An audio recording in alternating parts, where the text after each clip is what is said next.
So if you borrow money to invest, you borrow money to acquire an asset, and that asset can pay for the cost of the debt, then that is good debt. If you borrow money for liabilities and you end up losing money, because that is bad debt. So yes, I believe in good debt. I've leveraged good debt on different aspects of life, and if you understand how to use it, it's one of the new rules of money. Now, when you build a house for your family, it is not necessarily the right kind of asset, because in the definition of an asset, there are two indices for defining an asset. Number one, an asset is anything that appreciates in value. So that land itself is an asset. Number two, an asset is anything that produces cash flow. So that land is already an asset, but if you decide to build on it now, you're going to spend money to build on it, and then you now pack into it. It has become a liability, because once you pack in, it's an asset in the sense that it's going to continue to appreciate in value, but it will be a liability to you because it won't bring any money. The only thing that will change is your status, that you're now a landlord, but you'll still be as poor as you used to be. So discover things you can do and monetize your gift. Monetize your gift and let it be a blessing to you. What is one character trait or top 3 that has been the game changer in your wealth creation journey? It's very simple. Number 1, financial intelligence. I'm forever learning. I'm forever learning. Number 2, financial planning.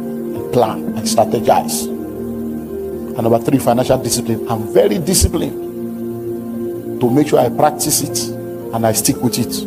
I avoid any form of distraction. I don't, anything anybody will say, let them say.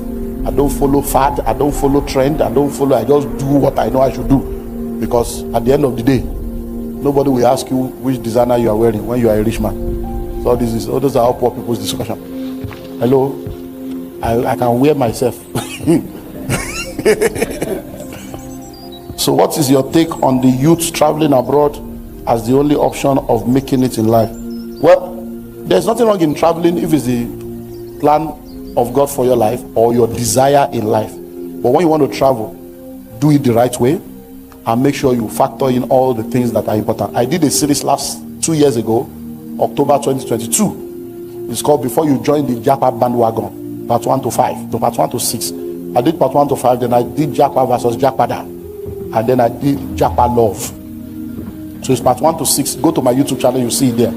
So all these young people traveling, there's nothing wrong. It's just that they will go and suffer and they will learn by experience what they refuse to learn by revelation, because the grass is not greener on the other side. People are in Canada now committing suicide, and London, America committing suicide. Marriages are dying. People are frustrated. They are lonely. They are with mental problem. They are too ashamed to come back home because they don't even have money to transport themselves home because they have sold everything to go. So before you join that bandwagon, think very well, because what you are looking for can be done here. How can the church in Ghana begin to shift their paradigm with regards to wealth creation?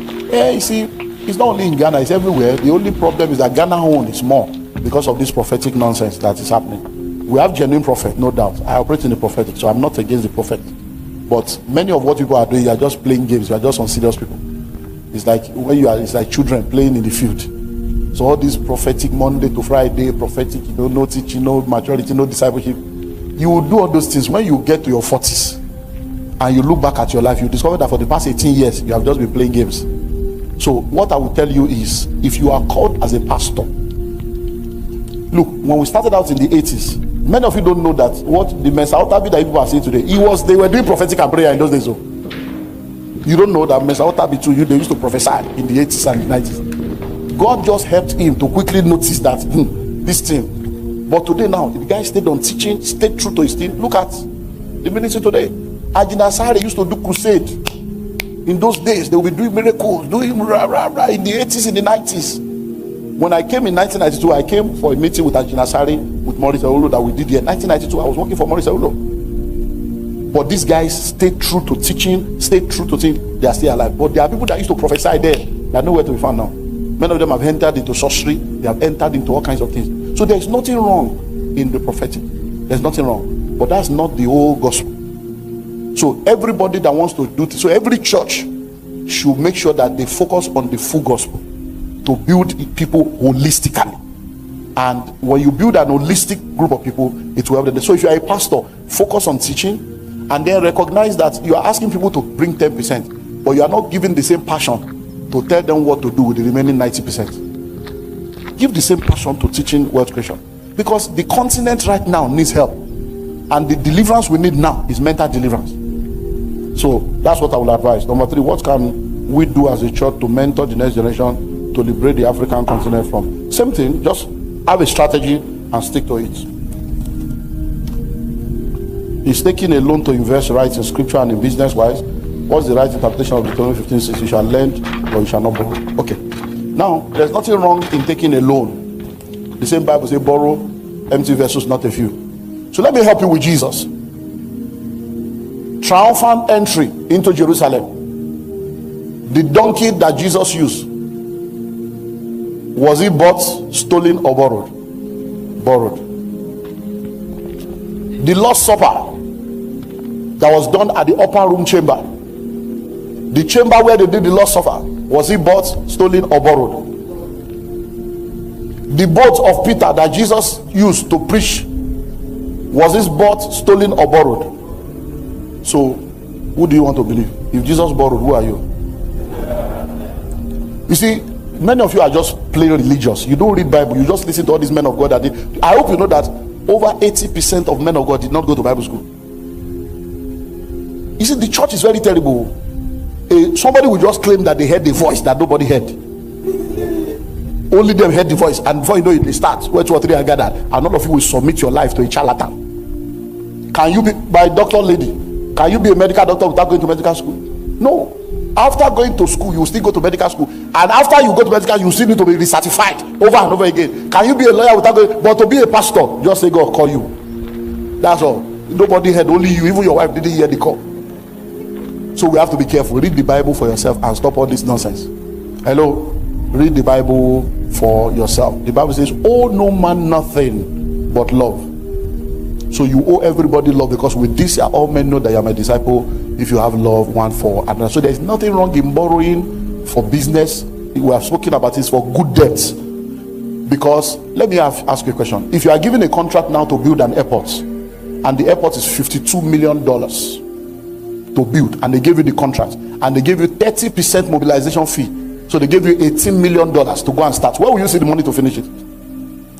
So many of you just talk out of religion without understanding, because you are just grassroots players, and you have to be careful for this social media ranting when you just have 20 Ghana cedi airtime. You are just making noise on social media, talking rubbish. Then old no man, what's that one? You shall lend to many nations, you shall not borrow.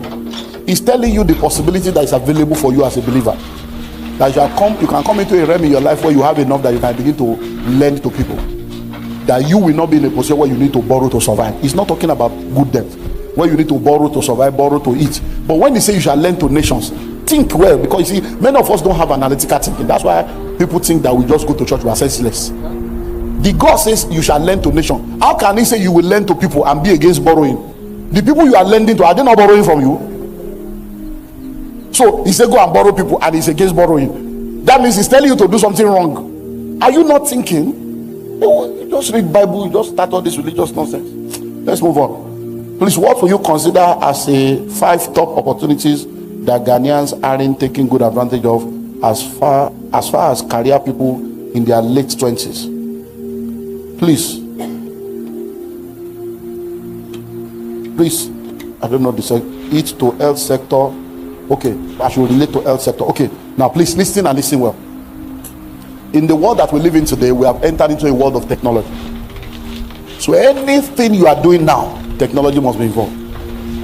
Technology must be involved. So a lot of people that are trying to build a career are building a career in a field that is going extinct. In a field that is not. So when people like our young lady now that is a medical doctor, people want to be lawyers, they want to be, all those careers are expiring. To say you are going to do medicine now, it's like you are going to waste your life. You know why? As we go forward with AI, with technology, you don't need people to be medical doctors anymore.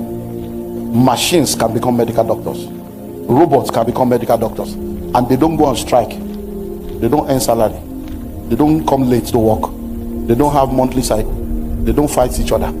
So they are better staff and workforce than human beings. So in the future, if we needed 5 billion doctors before, we now need 500,000. So it means that many of you will become doctors, you'll be jobless, and you'll be doing things below your capacity. Because so anything that your parents did, stop it. Doctor, lawyer, engineer, farmer, all those courses are now useless courses going forward, because technology is replacing it.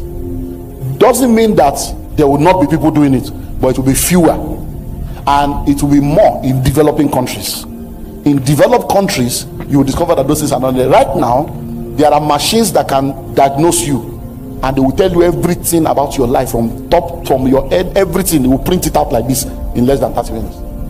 You just put your hand there like this, and you can sit down in Nigeria, and a machine in India can do operation for you in Nigeria. Yes. So there are all kinds of things. So what I will tell you is technology. Those of you that want to run away and do relocation, you don't need to relocate. You can sit down here and do remote work, and you'll be earning dollars in Ghana. So because the person mentioned young people, let me give you a few. So go to remote.com, remotely.com, freelancer.com. So remote.com, remotely.com, freelancer.com. Go to gigiinsights.com. That's gigiinsight.com. Go to those 4 websites. You will see millions and hundreds of jobs available for you anywhere in the world, and you'll be earning salary in dollars without leaving your country. Now, don't forget, the world is a 24-hour economy. Africa is a 12-hour economy. So in most part of Africa, we don't work for 24 hours. But many developed nations are a 24-hour economy. So you can work in Ghana, and when you close by 5, you get home by 7. And then you start another work, you resume another work by 7 p.m. till 12 midnight, and you sleep. Or you get home by 7, you sleep, you wake up by 12 midnight, and you work to 4 a.m., sleep again. So there is so much opportunity. So what I will say is technology. Anything technology, study it. Even in the field where you are, what are the technological aspects of those fields? What are the future aspects of those fields? That's what you should be focusing on. If I buy books, I don't read them. Why? You don't have enough why to read them. Yeah, you don't have enough why to read them. So it's not a demon. Your why is not strong enough. When you have enough why, you will read them. So while you can pray, I can tell you to pray in the spirit, I can tell you to do all kinds of stuff, you don't have enough strong reason. That's why. So I will advise you, let me give you strategies to do is that book that you are not reading, put it on your toilet. So use the toilet revelation, put it on your toilet. Everybody goes to the toilet at least once a day. So every time you are on the toilet, whether you are doing major or minor, read the one you can read. And once you are done, put it back there. Continue tomorrow. In 1 month, you will finish it. Number 2, do audiobooks. Go more into audiobook and be listening to it. But if you are doing audiobook, you have to listen to it at least 7 times. By the time you listen to it over and over again, then it becomes, because listening, when you are reading, is a level. When you are listening, is another level. When you are seeing, it's another level. So in the realm of education, the things that stick more are the things that activate your reading, hearing, and seeing faculty. So one of the things that can help you to activate those 3 when you are reading book is to read aloud. So when you want to read a book now, for instance, okay, can I have your book, please? So now, please, when you open this book now and you are doing this, you are reading, you are also seeing, or you are not hearing. So when you are talking, you can't be talking and fall asleep. You can't fall asleep talking. Do you understand? So to activate other faculty that will help you, when you are now in that toilet, you now do like this. Poverty defined. There are 5 definitions of poverty as stated in my book, Pathway to Wealth, but they will only be mentioned here. Poverty is a state of lack and hardship. Now what am I doing? I'm reading, I'm seeing, and I'm speaking. And as I'm speaking, I'm hearing my voice. Now listen, many of you don't understand this. What I'm telling you is how, because you have to understand what we call human behavioral science to understand the way your neurological system operates. These are the psychology of human being. You see, when you are speaking and you are hearing yourself,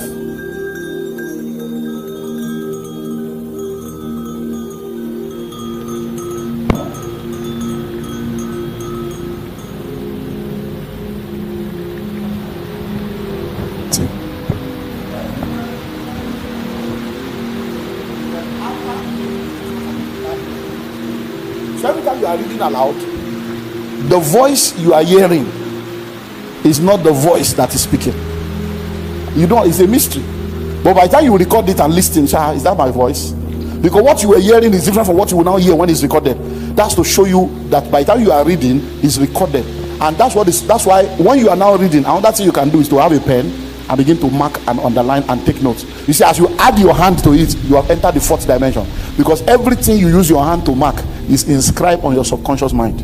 When you need to recall it, you will see the exact page, the exact line. It will come back to you. It's called memory recall. That's the way your mind works, because your mind has three windows. It has the memory window, the contemplation window, and the imagination window. When you open the memory, you can replay the past. When you open the contemplation, you can think analytically and make reasonable decisions. When you open the imagination window, you can dream, fantasize, and come back and decide to go there. Do you get it now? And that's the way the prophetic works. So the prophetic is, now I've told you what happens in the mind. So you have three windows. Now in your spirit, there is a spiritual window. The prophetic is opening the spiritual window to receive divine signals that you can now communicate to somebody physically. Okay, so let me do a practical. Give me that book. No, your notes.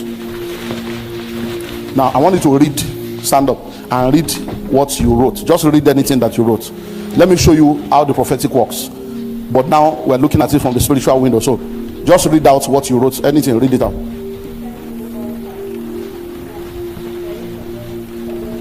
Okay, so give me the book now.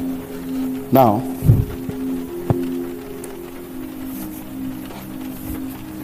okay, continue reading. You can't read. You can't see. Now, please listen. When it was she's the one that wrote it. When it was in front of her, she was reading it. When I took it away from her, she said she can't read. Why? Because she said she cannot see. But if she memorized it, she can recite it without seeing the book. Now, let's do something. Now, look at me. Now, I want you to go to your room now. Your room now. You can see your bed. You can see the curtain. You see that's shoe rack, and there are some things on it. Now, listen. No. I just show you how the prophetic was. So, now, she's here now. She cannot see a book in front of her. But when I told her, go to your room, she stopped seeing